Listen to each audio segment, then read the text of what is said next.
Hey everyone, welcome back to Fat Ass Nerd Run-Throughs, and this time we are going to be doing a how-to play of Rising Sun, CMON's newest game that just came out for, really Kickstarter backers, but will be coming to retail very, very soon, hopefully.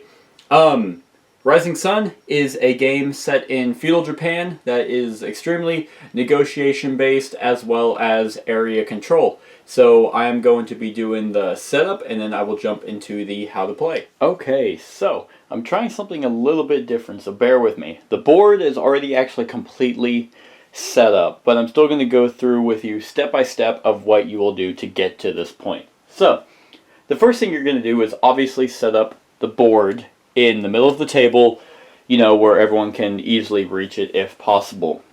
Then, setup actually has like 3 different sections of it, and I'm going to go through those with you real quick. So, the first thing you're going to do is you're going to prepare your clan. For the purposes of this game, I only set up 2 different clans, but it can play up to, I believe, 5. So, let's go ahead and get started. So, preparing your clan is you will choose one of the different clans and you will take the clan shield.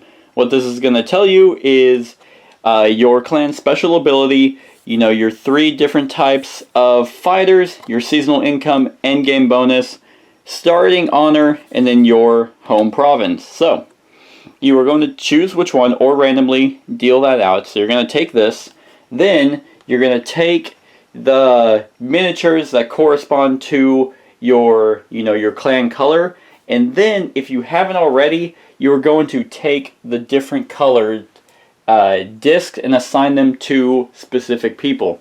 The one miniature that is different from all of them, and there's only one of them, is your clan daimyo. And your daimyo will get this black ring around it, so to indicate that that is your daimyo. And your daimyo does have special abilities, which I will get to later, but just know that that's who it is. You put the black ring on them. Then you will have 3 what they call Shinto that you will put white discs on them, and those are going to be the 3 that will look different. And if you're ever confused, you can actually look on the back of your sheet and it will tell you Shinto for the Lotus clan actually have that bucket kind of thing on their head. So you will take that and you will put the white discs around them, and then the rest you will grab your, depending on your version. And I should stress that I am showing you a how to play with the Kickstarter edition, so I will try and point out the differences to be less confusing. But with this edition, there were 3 different molds, and these are your bushi, and just know that they don't get any discs. They're just your regular, samurai, your regular people. Just grab 6 of those, and everyone will do that. And so, just to indicate that, hey, that those are your people. Then you will actually grab 2 discs of your clan, and that will kind of look something similar to these.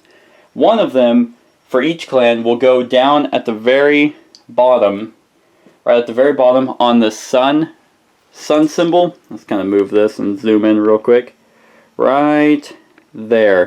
That sun symbol you will take and you will put both of those for each clan member that's playing right on that, the 0 space. And then what you will do is you will take, you will take the rest of them, and depending on, let's see if I can, depending on your clan's starting honor rank, that's the, you will basically just determine that whoever has the highest will go, higher than the other one. So, for example, the Lotus clan has 3 starting honor, and the Turtle clan has 4. What that means is that the Lotus clan will actually be lower on the honor track, which is right here, with the fan symbol up at the top left. So, you have the Lotus clan up at the top, and then the Turtle clan right under them because they have higher honor. It's not reverse, I thought it was reversed. It's like, oh, this is technically higher. That's not the case. So, if you're looking at this, Lotus Clan has lower honor than the Turtle Clan. So, that's your starting honor rank. And, like, because Lotus Clan said 3, that doesn't mean they're on the 3rd spot. That just means that they're in comparison to the other clans in that. So, let's say in a 3-player game, if another clan had 5, or let's say another clan had 1, even though it would be 1, 3, 4, it would go like this, and then that clan would be right here. So, in a 2-player game, you have the Lotus Clan at 3, Turtle Clan at 4, and that's how it would look. So you're going to place the other markers that look kind of like that over on the honor track.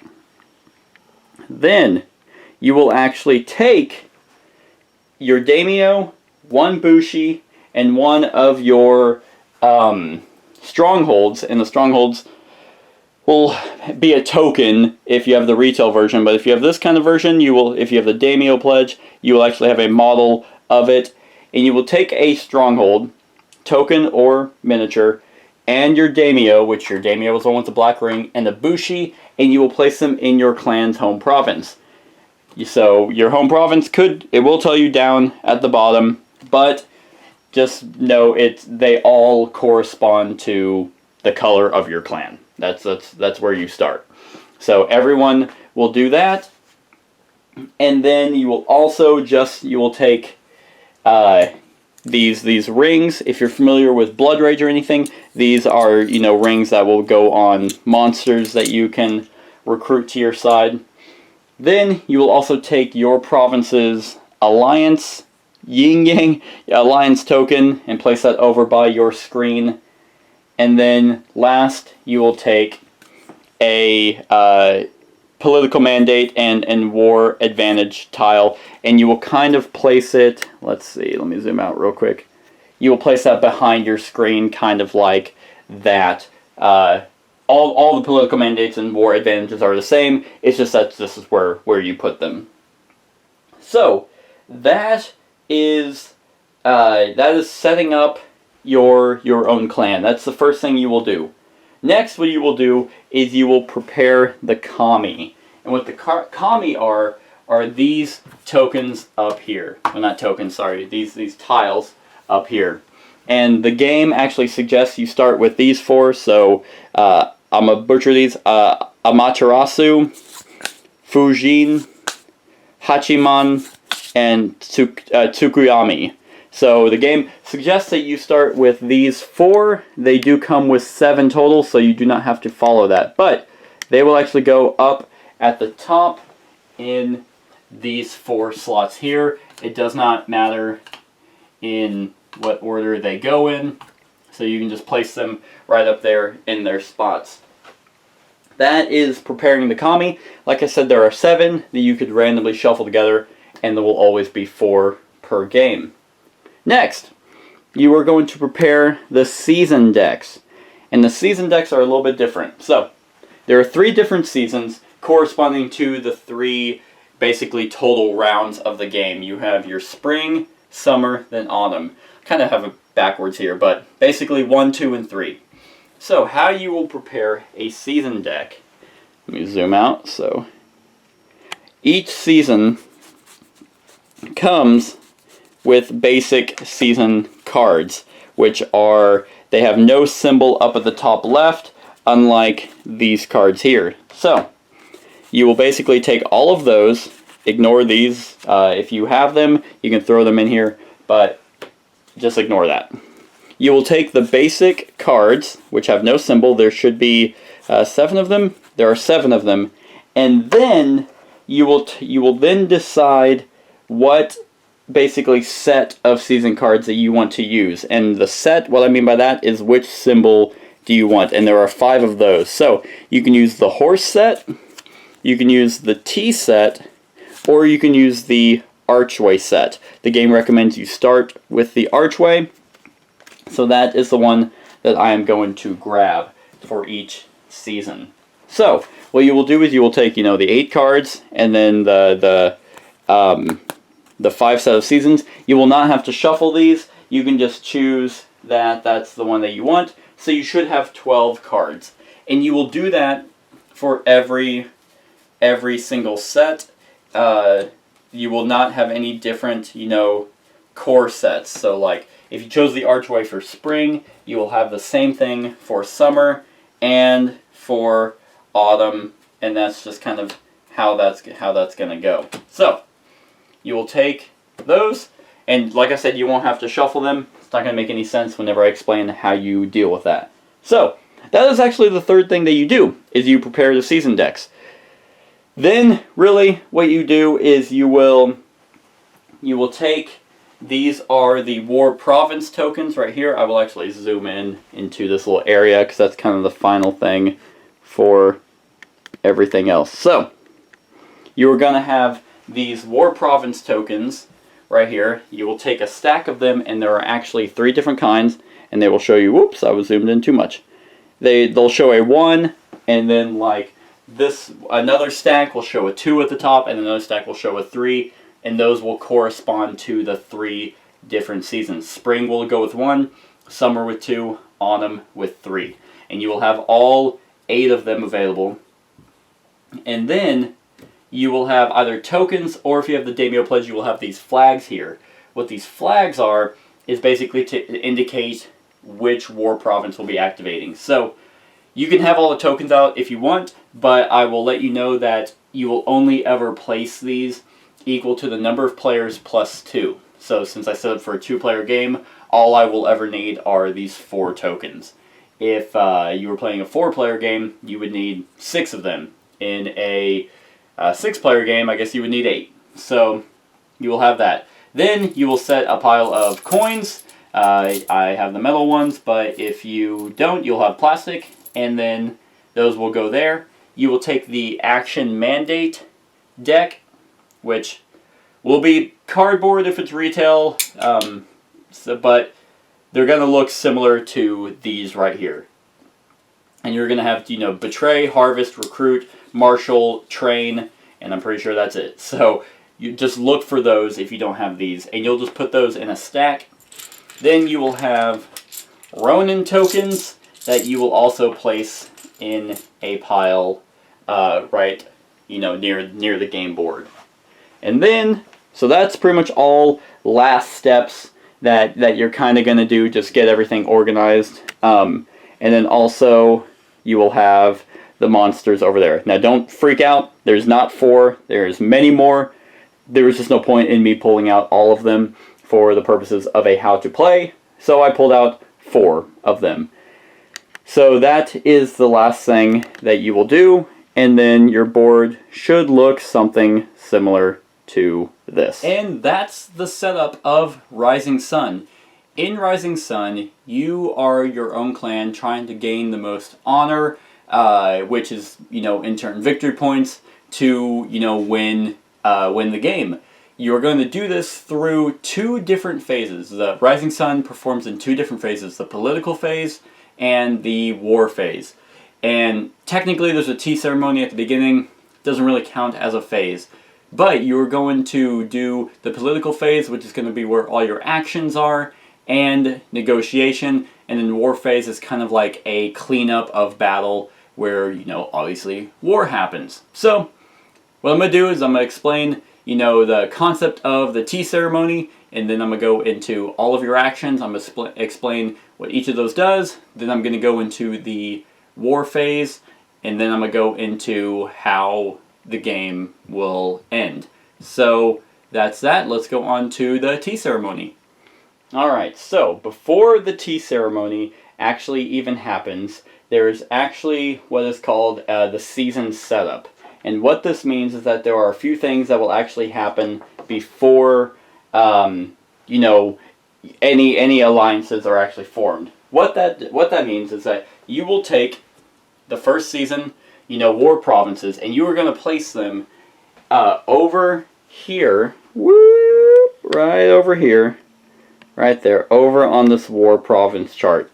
And like I mentioned, the number that you place here is equal to the number of players plus 2. So, since, obviously I only have 2 clans set up, but since this is a 3-player minimum game, you would place 5 total. So, you would shuffle these tokens, and then you would place them like so in these different spots. And these are where the battles are going to happen. So that's what it would look like in a 3-player game.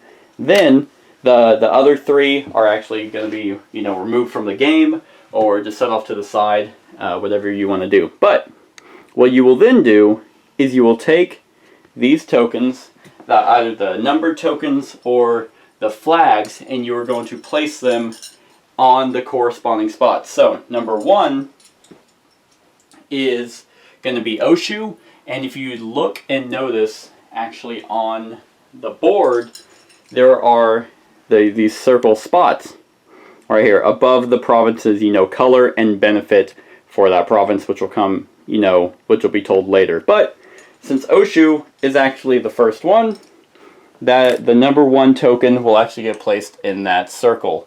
Then Kansei is actually, let me zoom out real quick. Kansei is number 2, and then we got, you know, Hokkaido at number 3, and you get the idea. You just place the number token in the spot of where it's going to be at, and then that is preparing for war. That's what you will do.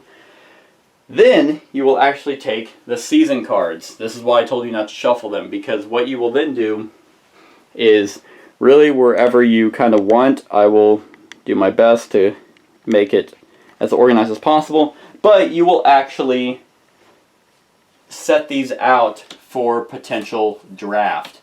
And there are going to be 3 different types of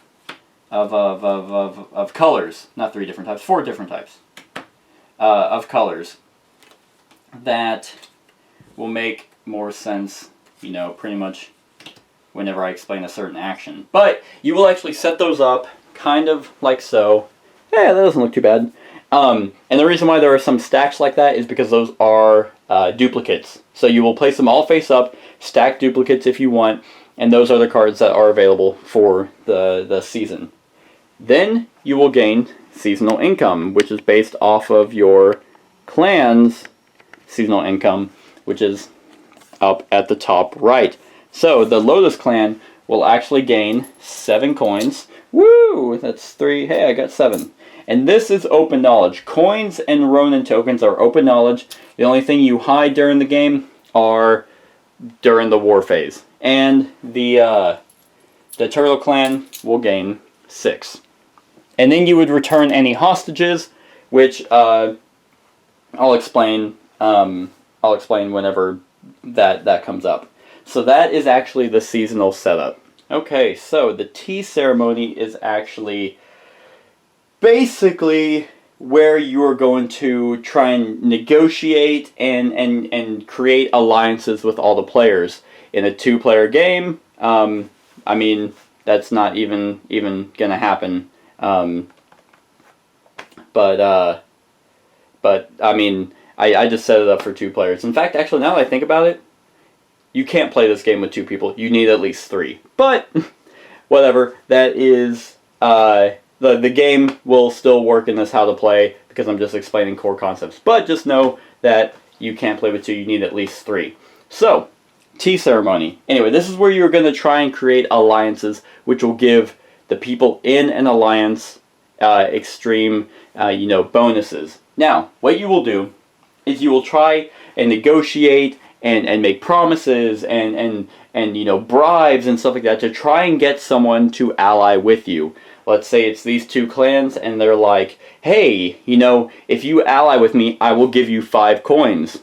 And that's perfectly okay. You can be like, hey, if you ally with me, I'll help you in every single battle here. Hey, if you ally with me, I won't attack you. Hey, if you ally with me, I'll do these actions that you want me to do. You can do anything's fair game. And here's something that is different than the rest of most negotiation games, is that a lot of the negotiation is actually open knowledge. In Rising Sun, it is not. You are allowed to write notes to each other. You are allowed to text each other. You are allowed to get up and go talk about, what you want to do with each other. That is perfectly okay. But there's a caveat to that, and that is no negotiation, no promise is binding, which means that you can spend 30 minutes trying to convince another person, get up, leave the room, talk about exactly what you're going to do, and then come back, and then one person can completely shit all over that and just completely betray you. So that is also a very real possibility. But the tea ceremony is where you try and negotiate and do all of that. If you agree, let's say these two clans agree. Remember, during the setup process, I explained, two-player game. That's not even a thing. I had forgotten that you can't. It has to be a three-player game, at least. So, let's say it's these two, the Lotus Clan and the Turtle Clan. If they choose to agree, what you will do is you will take both of their alliance tokens and you will kind of place them together.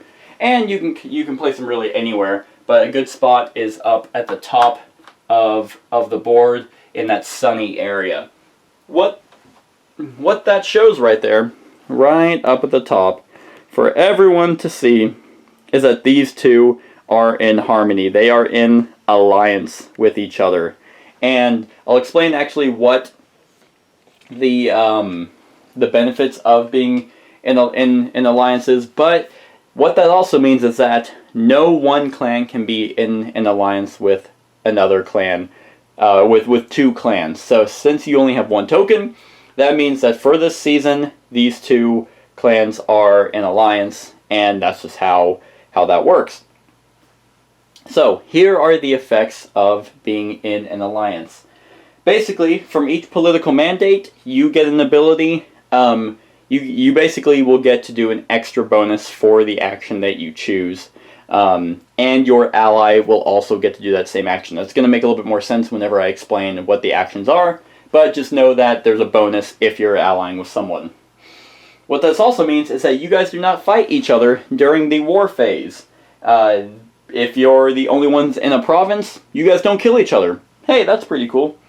If you're in a battle with another clan and an allied member, whoever wins, let's say one of the allied players wins, they don't kill off their allied partner. So this will all make a little bit more sense as I explain further into the game, but just kind of keep these in mind. Next, you guys are considered opponents still for purposes of season cards and other effects, but most of the time you're not going to screw each other over, but hey, you can. Also, if you do the betray political mandate, you will lose honor, and your alliance is broken if you choose that mandate. Once again, that'll make sense a little bit later. Another thing is, in the unlikely event that the game ends in a tie between two allied players, let's say in this game, Lotus Clan and Turtle Clan tied at 50 points, you both win! Hey, that's pretty cool. So, if you can finagle it in such a way that you're like, hey, we'll both win if we ally together, or I'll win if we don't, that's a pretty strong negotiation point. So that is the effects of the tea ceremony. Now we're going into the political phase, which is where each clan is going to choose a action that they want to do, and then it'll go on in turn order based on that. So let me explain something real quick. Up at the top, right here, you will actually see this is going to be the turn order of who's going to start the game. But if you look here, this is where your political mandates are going to go. Your political mandates are these. So first you will actually see, hey, tea ceremony, then action, action, action, commie action, action, action, commie, action, action, commie, war. So just this track is a way for you to remember what's happening. So, now that track obviously doesn't make a whole lot of sense until I actually explain how a turn goes. So, the person who is lowest on the honor track, which in this case would be the Lotus Clan, will actually start the game. Okay. There are 5 different actions that they can choose. But first, what you will do is they will take this stack of political mandates. It will be shuffled. But there we go. I don't want to make a whole lot of noise. It will be shuffled, and what they will do is they will take this stack and they will draw the top 4 tiles off of it, and they will look at it. and they're going to get a bunch of different actions. You have Marshal, Harvest, Recruit, Train, and then Betray. So, that's what this is here for. What this does is this tells you what all players will receive from the action and what you and an ally will get.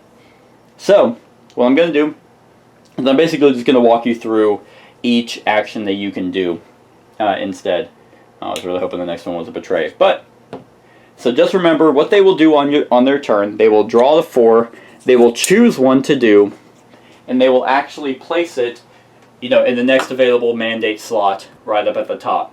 Then everyone is going to receive a bonus based off of this action, starting with the player to your left, and then going around, and then the person who actually chose the action will go last. Then, whoever chose this, if they are in alliance with someone, they and another ally will get an additional bonus. So, let's go through these actions. Then it'll pass on to the next clan, so on and so forth, until that whole track is filled up with actions. But, let's go through the actions. If you choose Recruit, yay! Recruit, it will say, all players will summon one figure at each of their strongholds Shinto may worship. Alright, so let us go into how you recruit players. So, all players, starting with the clan to the left and going around, and the person who actually chose Recruit will be the one who will summon their figures last. This is actually beneficial because they get to see where everyone is summoning their people. Alright, so each clan will start with a stronghold in their area. If they have strongholds somewhere else, then they can summon people there. That's the only way you can get people onto the board. They come from your strongholds. Who you can summon, it doesn't matter. You can summon another Bushi.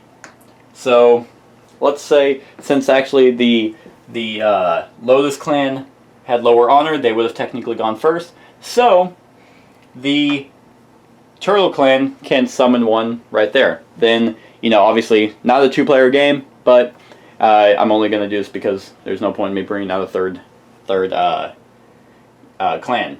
Then, what that means also is that it says Shinto may worship up right under that.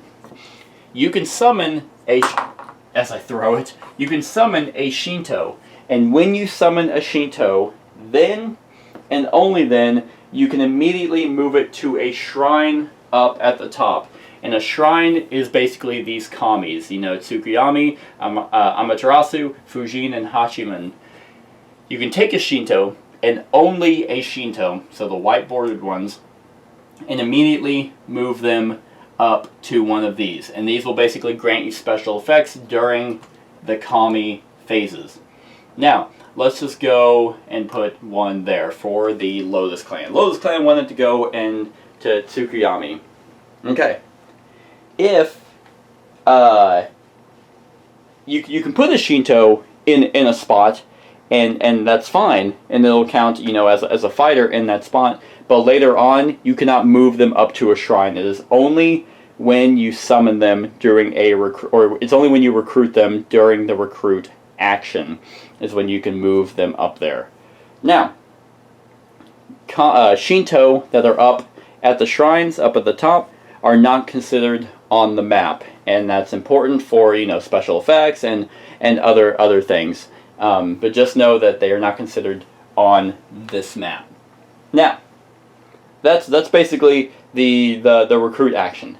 If you and another ally are in alliance, so let's say these two, the Lotus clan and the Turtle clan, you will get to summon an additional figure, and the ally will also get to. So, normally during a recruit action, you can only summon one figure per stronghold. So if this was the case, they would be done, because they summoned one figure per stronghold. But since they are in alliance, they can summon another additional figure, meaning that they will get to summon one other figure in the same province. So that would mean that Turtle clan could put one more person in here. Lotus clan can do the same thing. They could also summon another Shinto if they so choose. That is that is the recruit action. The next action that you can do is called marshalling, and marshalling will look something similar to this. And if the person that chooses, the marshal action, we'll place it kind of like that. And then the person to that clan's left will actually do the marshal action first. It'll go all the way around, and then the person who actually chose the tile will go last. What marshalling does is it allows you to move your figures. How you can move them is only one space. You can move each of your figures. One space. So how movement works is anything adjacent, which the ones that are adjacent to each other actually share a colored border, like a checkered, border. So Nagato and Kansei are adjacent to each other. Kyushu and Nagato are not adjacent to each other, but there are these sea routes, or these trade routes, which are these dotted lines with a ship circled in the middle. Any clan member can use those, and that's how basically you can get from one place to another. So, now, like I mentioned, each clan can move. So, I could move Kansei, or those two Bushi over into Kansei. And then I can do the same thing with these two. Then I can move, one clan there. Turtle Clan has the ability of being able to move their strongholds. No one else has that ability. That's just the Turtle Clan's special ability. So, let's just say that that's how I wanted to move. Alright?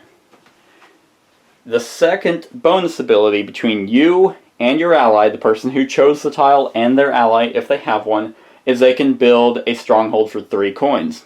Let's do that. Let's say the Lotus Clan wants to do that. So 3 coins, they can build a stronghold anywhere. It does not have to be where a figure is at. So, let's just say they want to build one up there in Hokkaido. That is perfectly acceptable.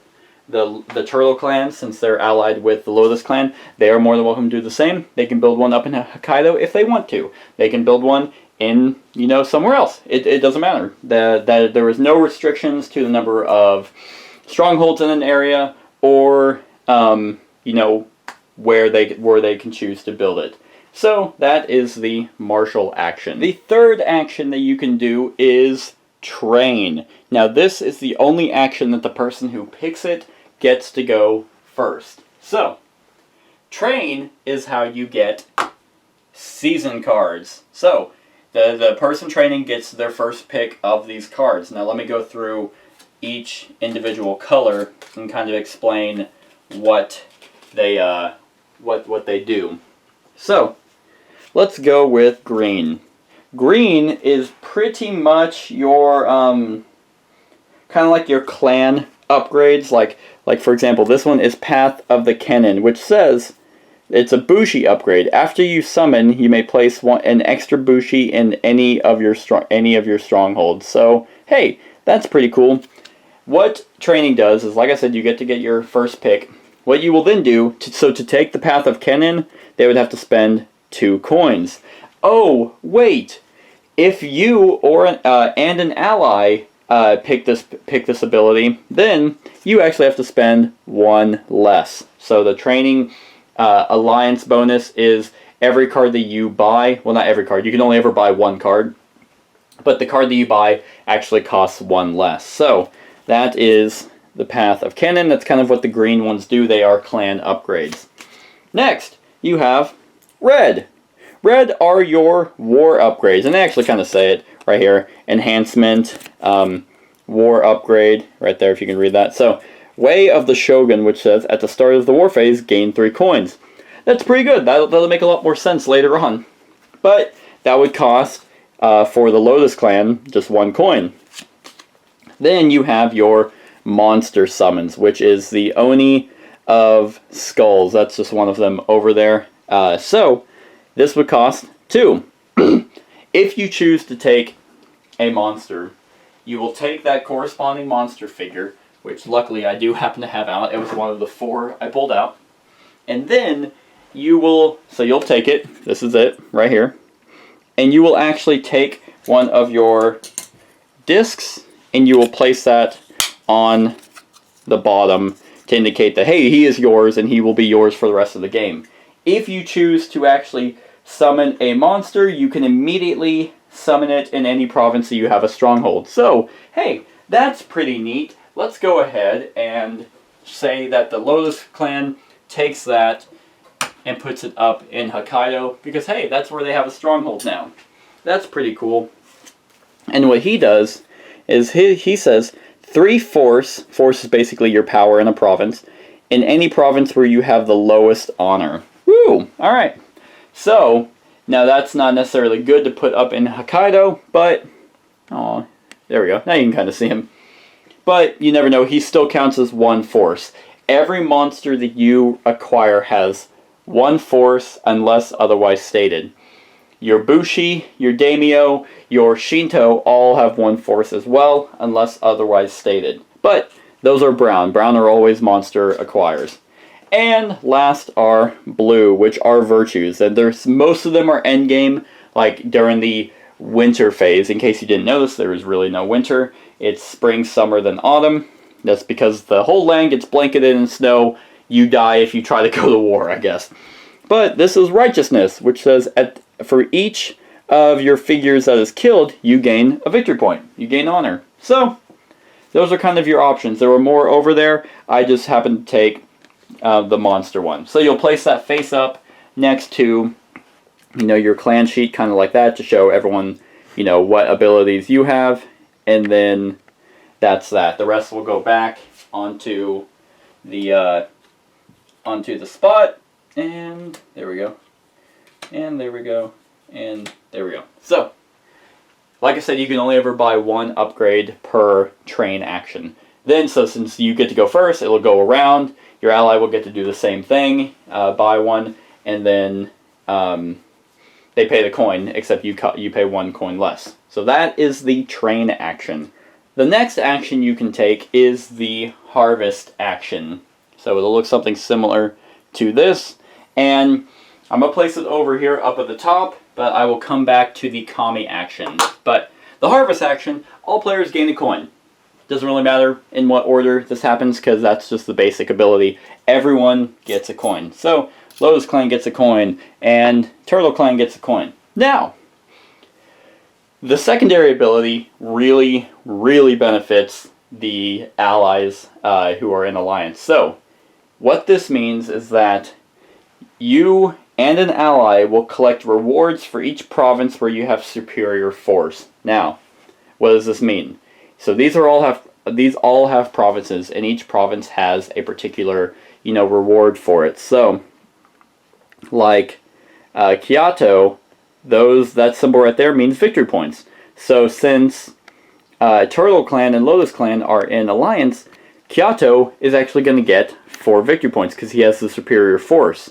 How do you calculate that? You calculate really how many each person you have there. Your Daimyo, Bushi, and Shinto, if they're in a province, then they have 1 force each. Monsters can have more than, more force. So, let's say, for example, that this monster was actually right there. Normally, the Lotus Clan would still have more force because they have 3 figures there, and the Turtle Clans too.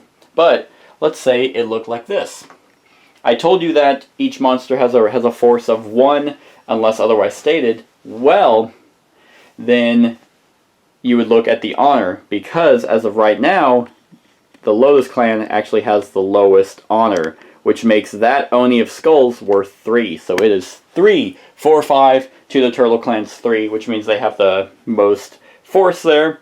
And Kensei gives 3 victory points. Shikoku, which is the brown, can you see me? Yep. Shikoku, the brown, gives 3 coins. Kyushu gives a victory point, a coin, and a Ronin. Nagato, same thing, coin, victory point, and Ronin. Edo, which is this one right here, gives 2 victory points and 2 coins.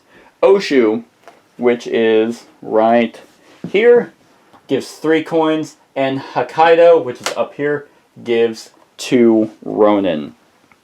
So, if this was the case right here, Purple Clan, the Lotus Clan, would get 3 victory points, another victory point, a coin, and a Ronin. So, Purple will move up on this track, go up 4 victory points, right there. Woo! They would get a coin, which would go right there, and they would get a Ronin. Alright. So, because they won both of those. Well, if this was the case, as I stab myself with the freaking stronghold, the Turtle Clan is going to get 4 points, plus these 2 points down in Edo because they have superior force, no one's opposing them. So that's 6 victory points, and they would get 2 coins. Okay. Now you must be asking, what happens if there's a tie? Well, that is very possible, actually. A tie is easily broken up. You basically look at who has the highest honor. So, in Kansei, the orange, you have 2 purple figures right here, and 2 green figures. So, right now it's 2 versus 2. Well, Turtle Clan has highest honor, so they win the province. They get the 3 points. That's how that would work. So if this was the case, then, over there, the monster up in Hokkaido still has 1 force. They would still get 2 Ronin. But Kansei would actually only give him 3, 7, 9. So that would actually bump the Turtle Clan up to 9 victory points. So that is the harvest action, and I must stress that only that person who chose it and their ally gets to do that harvest action. Even if there were 10, well, no, because they would still be stopped. But if there was, a blue figure here and a blue figure here, they don't get the bonus because they didn't choose the action. And that is the harvest ability. Alright, and the last action that you can do is betray. What the betray action does, actually, only affects the current player, the person that chose that action. So, what does betray do? Well, if you're actually in an alliance, like if the Turtle Clan chose this, they're in an alliance with Purple. That immediately gets broken. Alright? So, the tokens will go back to their player, and since they betrayed, they lose an honor. Which is a good point or a place to me explain how gaining and losing honor works. So, let me zoom into this track here and explain this real quick. When you gain or lose honor, there's no really set amount of points. If it was like this, and the Turtle Clan gained honor, they would just swap with them. They wouldn't go up to them, they just swap. So it's very simple mechanic. Turtle Clan loses honor, like if it was like this, and the Turtle Clan betrays, it's just a simple matter of, hey, now they have less honor than the Lotus Clan. And that's how gaining and losing honor works. But, let's get back to betraying. Betraying only affects, like I said, the current player. They lose an honor if they are in an alliance. So if they're not in an alliance, then they lose no honor. What they then will do is they can choose any 2 figures on the map and replace them with 2 of their own. Now, this has to be a 1-for-1 even trade, which means I cannot trade a, Bushi for a Shinto, or I cannot trade a, a monster for a Bushi. So, let me kind of explain this. Let's say Turtle Clan does betray. And in Kansei, there are 2 Lotus members right there. That means there are 2 Bushi there, because they don't have a white bottom and they don't have a black bottom. Well, so that means I can only trade them for other Bushi. That's perfectly fine, because I get to choose 2 figures. So it's just as simple as the Lotus Clan losing 2, and now I have 2 more Bushi there, so I have 4 force there. It's as simple as that. The other thing is, if I had a monster, so let's zoom out a little bit. Remember how up in Hokkaido, there's a monster there that belongs to the Lotus Clan? If the Turtle Clan had a monster, they can replace another monster. They can replace a monster with one of their own monsters. So, if it was like this, and the Turtle Clan had this monster, because it's, green, they could easily just, boop, they're gone, they're there. Turtle Clan, or Lotus Clan, now has that figure in, their reserves. And it's just as simple as that. A monster has to trade with a monster, a Bushi has to trade with a Bushi, and a Shinto has to be traded with a Shinto. Now, if you betray, if there are Shinto on the shrines, you cannot affect them because you can only replace 2 figures on the map. So that does not mean that this Shinto up here, I cannot swap them out. They are safe, they are praying high up in the mountains, unaffected by betrayal in the lands. So, but if there was a Shinto in the land like that, that's fair game. I can replace that Shinto with one of my own Shinto, and then that's that. So, like I said, it's one versus one, or 1 for 1 has to match the type of figure. Strongholds are obviously unaffected by this. And that is the betray action. Okay, so those are the 5 actions you can do. Now I'm going to go into kami actions, which you have your tea ceremony, you have 3 actions, then the kami phase actually happens, then these 2 would have happened. Now a kami action, 2 more actions, kami, then war. That's how an entire season works. So, when the kami phase happens, in between, basically turns 3 and 4, you basically go through these shrines up here, these 4 kami, and they all do something different. Tsukuyami gives, basically you check who has the most force of Shinto in each spot. If this was the case, Lotus Clan has 1 force there, they're not opposed by anything, they would win that. So, Tsukuyami gives that the person who has the most force there 2 coins. Amaterasu increases the person who won there an honor. Fujin allows the person who wins there to be able to move a figure 2 spaces or 2 figures 1 space, and Hachimen, whoever wins there, gets 2 Ronin. These are the 4 basic ones that you start the game with. If you're just learning the game, and that's just how that works. If it was like this, this, and then that, it would go, oh, they're tied 1 for 1. Okay, well actually Bushin couldn't be there if it was another Shinto. Daimyo can't be there if it was like that, and if it was like this. Alright, that makes a little bit more sense. Okay, it's 1 for 1. Who wins? You check to see who has the most honor. Purple has the most honor, so they get to win that, they get 2 coins. Amaterasu would go up in honor. If they're the highest, they don't go up anything. If they're, below anyone, then they obviously go up and take that spot. They just swap spots. Fujin allows 2 movement, which means that I could move 2 figures, 1 space. Here we go, that looks a little bit better. I can move 1 figure 2 spaces, so I can go right up here, and then right up to Hokkaido, because I'm following the ship route, that's 1 space, and I can go up to Hokkaido if I wanted to. Or, I can move both of these up into there. And then Hachimen, no one's there, you completely ignore it. That's the simple, kami action. You just go down the line and see who has the most there. So that is the kami turn. Okay, so now, after every action had been done, all these were filled up, the different kami turns, the 3 kami phases, you finally go into the war phase. Now, the war phase is actually relatively simple. All you do is you go in numerical order starting at number 1. If this was the case, Oshu was actually number 1, right here. Okay? There's no one there, so nothing happens.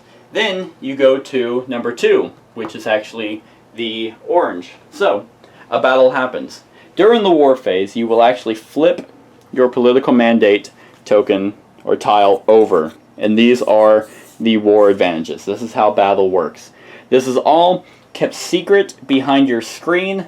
I, for the purposes of this tutorial, will obviously do everything out in the open. So, let's see if I can do this, because this is kind of the most difficult part, but everyone will flip it and and once again keep that behind their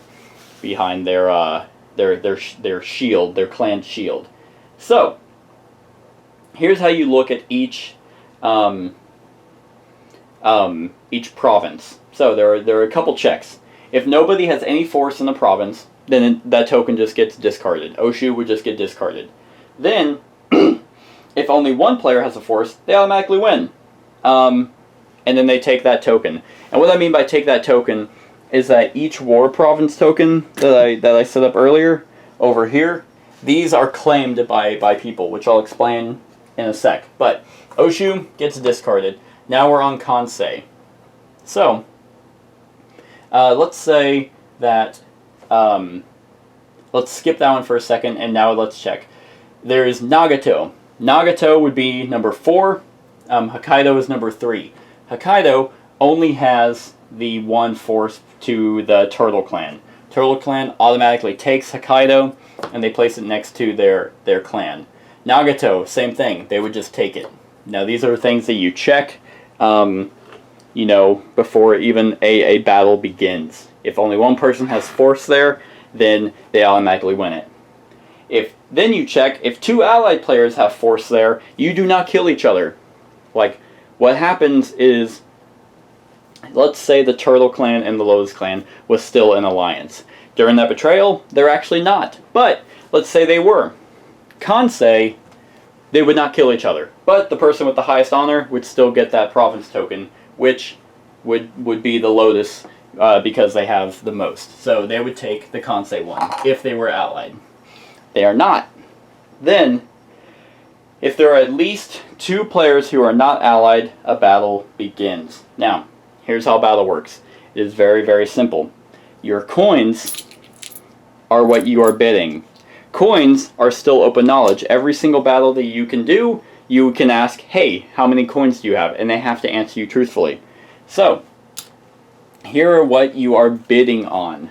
There are technically 4 different things that you can do, or you can bid on. You have commit seppuku, take hostage, hire ronin, and imperial poets. I will go down the line. How you perform each action is you will decide how many of your coins you want to bid on the actions.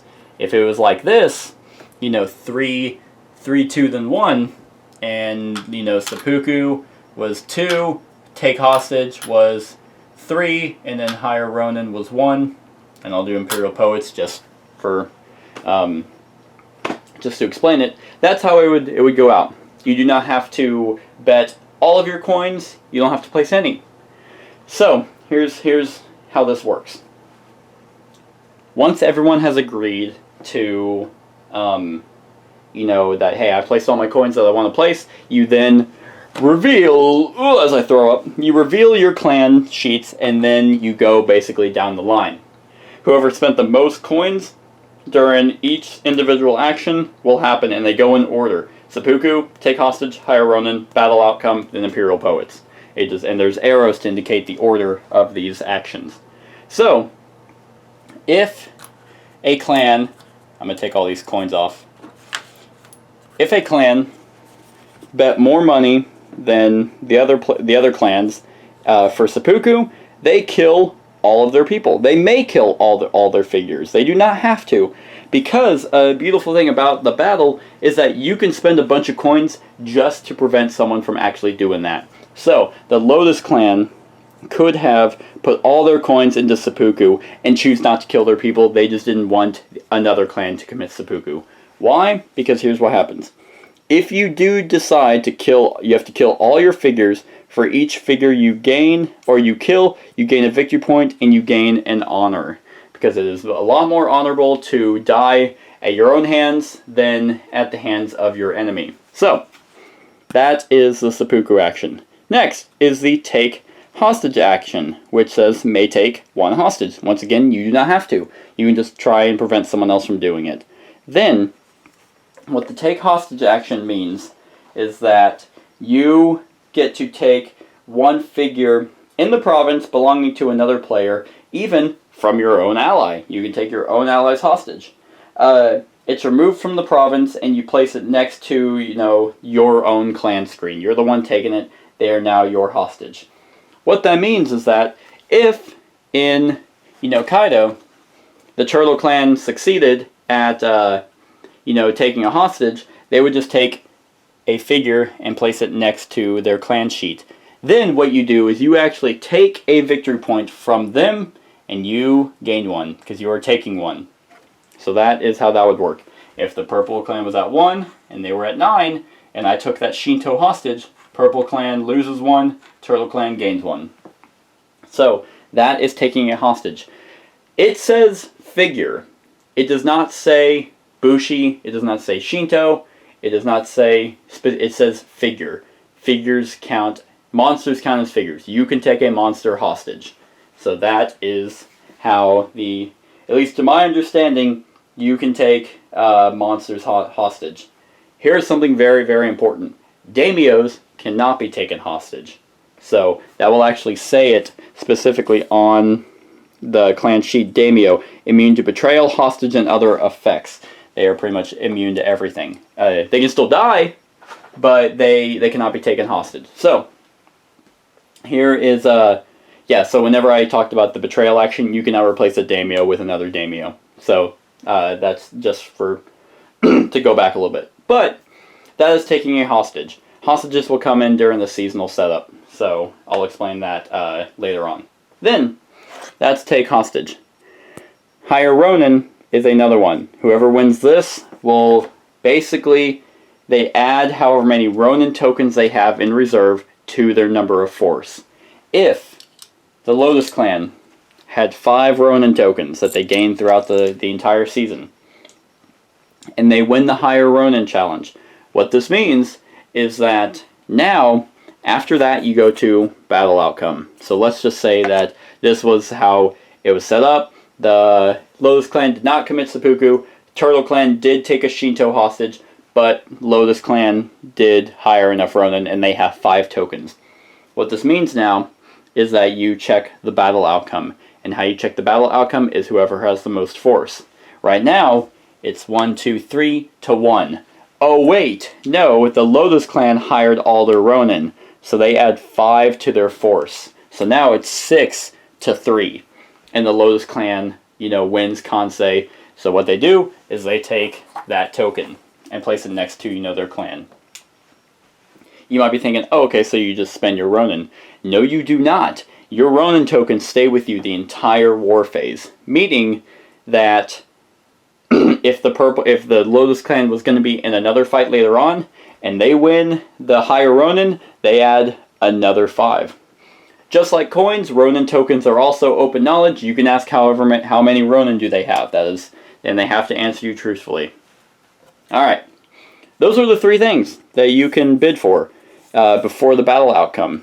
After the battle outcome, whoever wins the province, and they kill every figure of whoever lost. So if this was the case, it was 6 to 3, all Turtle Clan members die, and now the Lotus Clan is there.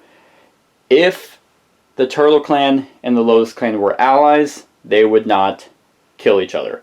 If there's a third clan there, obviously they can't all be allies, the third clan would die. Like, if there was a blue clan member there and he tried to fight and still Lotus won, the blue figures would go back to the reserves, but the Turtle Clan would not. They would still both be there. But the Lotus Clan would still take the province marker, which is, the one that you take if you win a province. So, but that's not the case. Turtle decided to betray and then got screwed over. So, the last thing after the outcome is you have Imperial Poets, which just what that is you gain a victory point for every figure killed. Those 3 figures that were moved from Kansei were killed. So that would mean that green would get 3 victory points if they had bid more for that action. You still have to bid for it, just like you have to bid for everything else. And if you have the most and you plan on dying, you get victory points for each figure killed. And that is the war advantage. Or the war setup. Oh, wait, no it's not. There's actually something else. For every coin that you bid, this is per province, per province war, whoever wins, so everyone who spends their coins, all the losers, all their coins go, back into the pile. Okay, that's pretty standard. Whoever wins has to do like war reparations, which means that, like I mentioned, whoever wins has to divide the coins that they bid to the losers. So if it was these two, Lotus and Turtle Clan, and the Turtle Clan lost, that's fine.